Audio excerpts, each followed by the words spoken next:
How were you as a kid, मतलब जब आप छोटे थे तब कैसे थे? ऑलवेज कि बड़ा सोचना है, बहुत बड़ा बनना है, हाँ, डेडिकेटेड, कमिटेड, ऐसे हाँ, कि मिस्चीवियस से बच्चे थे, जो होगा देखा जाएगा? नहीं ऐसा नहीं था। वो मेरे मम्मी के दिमाग में वो बात थी कि यार बेटा तुम्हें काम करना है, हमें एक अच्छी लाइफ होनी चाहिए। घर में कुछ ठीक ठाक से हालात थे, तो उनके दिमाग में था कि बच्चे रह ना जाएं कहीं यहीं पे, मतलब ऐसे ही। तो हाँ, तो उनके दिमाग में थी ये बात। तो वो मुझे हमेशा बोलते थे, बेटा हमारा कोई बिजनेस नहीं है साइड, तेरे डैड सिर्फ सरकारी जॉब करते हैं, तो क्या करेगा लाइफ में, तुम्हें पढ़ाई करो बेटा, ध्यान दो, काम करना है, ज़रूरी है, ये बातें बोलते थे। तो वो मेरे दिमाग में बचपन में बैठ गई पैसे को लेके कि पैसा बहुत ज़रूरी चीज़ है।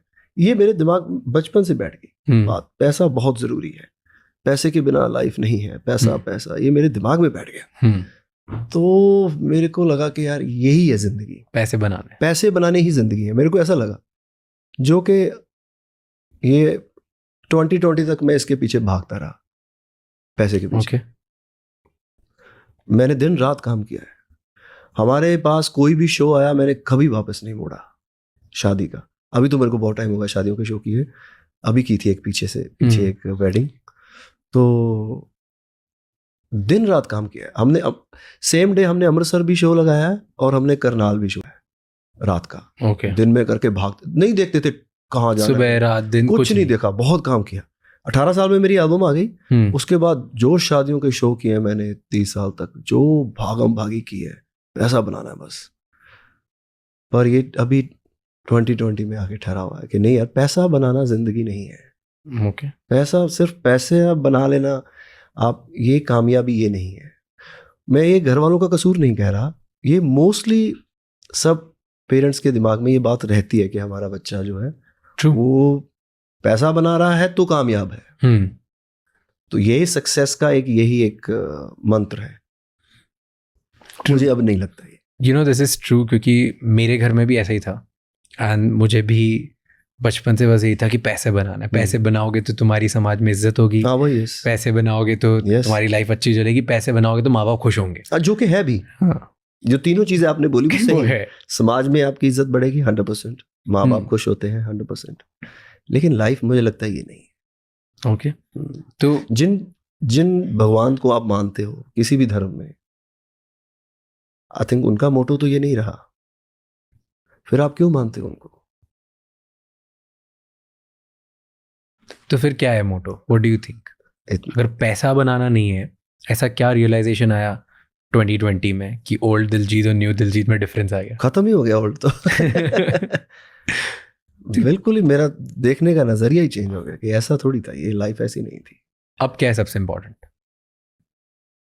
ऐसा बहुत इम्पोर्टेंट जो मेरे इस वक्त अंदर की फीलिंग है, जो मैं अंदर, जो अभी भी अंदर जो एक एहसास है, वो बहुत इम्पोर्टेंट है, और वो ऑलरेडी म्यूजिक के साथ जुड़ा हुआ है। ये चीज मेरे लिए इम्पोर्टेंट है।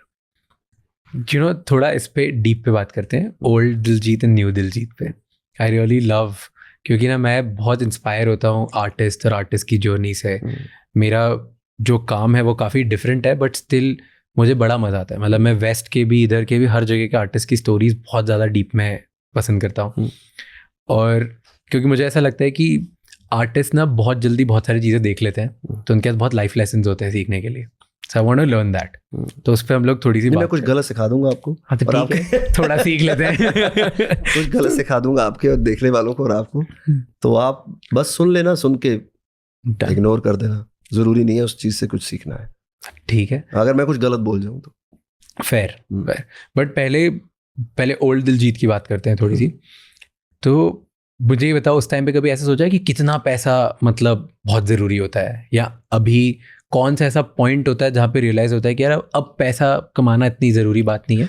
क्योंकि पैसा ज़रूरी तो है एक हद तक, दुनिया चला रहा है पैसे के चक्कर में हो रहा है सब ये। ट्रू। तो ऐसा नहीं था मेरे दिमाग में कि मुझे इतने पैसे बनाने हैं। ऐसे मुझे बहुत सारे बंदों को जानता हूँ जिनको है, उनका गोल है इतने पैसे बनाना। मेरा गोल नहीं था।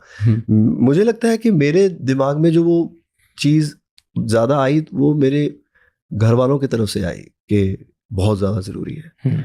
मेरे को ऐसा नहीं था, मेरे को साथ था कि मैं बस सिक्योर हो जाऊं, लेकिन बाद में मैंने सोचा कितना सिक्योर हो सकता है, तो इसकी भी एक कोई लिमिट नहीं है। सिक्योर होने की कोई लिमिट है ही नहीं। ये मेरे दिमाग में था कि यार अब मैं वापस वहां ना चला जाऊं जहां से स्टार्ट किया था, जो कि मैंने चमकीला फिल्म करते हुए भी उसकी जर्नी में भी ये पाया। कुछ लोगों ने मेरे को बोला कि तुमने उसमें अच्छा काम किया, लेकिन मुझे लगता है कि वो क्या सोच रहा था वो मैं समझ सकता हूँ एज एन आर्टिस्ट। कि बंदे को लगता है कि वो इवन नॉट चमकीला, कोई भी जहां से जिसने स्टार्ट किया हो, जहां से वो आप या कहीं कोई भी कहीं से आया हो, नीचे से आया हो, तो उसको लगता है यार मैं वापस ना वहां चला जाऊं, ट्रू, सिक्योर हो जाऊं। तो उस चीज के डर में आप भागते रहते हो, और ये दौड़ खत्म ही नहीं होती। आप खत्म हो जाते हो और ये रेस कभी खत्म नहीं होगी। और इस रेस के लिए तो मैं इस दुनिया में नहीं आया 101, कोई भी नहीं आया इस रेस के लिए, कोई नहीं आया। कितने ही कोई पैसे बना सकता है, दुनिया आके चली गई। बट एक कोई तो पॉइंट होता होगा जहां पे ये डर खत्म होता है, क्योंकि डर तो खत्म नहीं होते, बट एक टाइप का डर खत्म हो जाता है। नहीं, खत्म ही नहीं होता ये कभी।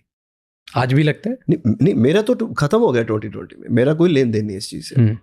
मेरे को लगता है कि ये अगर इस दौड़ में आप पड़ गए ना कि मुझे सिक्योर रहना है, मैं वापस वहां ना चला जाऊं, फिर आपको दिखने लगता है आसपास के बंदे, अब चलो मैं इतना ना हो जाऊं या मैं उतना हो जाऊं, वो जो उतना अमीर है इतना ना हो जाऊं, नहीं ये नहीं, अब मेरी लग्जरी ये है, अब मैं ये चाहता हूं तो मैं ऐसा ही रहूं हमेशा। तो ये कभी खत्म नहीं होगा आपका। तो ओल्ड दिलजीत जो था वो ये था, वो डरते थे 101%। अब नहीं डरते किसी भी चीज से? कोई फियर है अभी? कोई फियर ही नहीं है कभी कि मे बी? सोचने दो। हाँ, नहीं मेरे को लगता नहीं है कोई है कि मे बी मैं, शायद आप बोलोगे तो याद आ जाए कोई।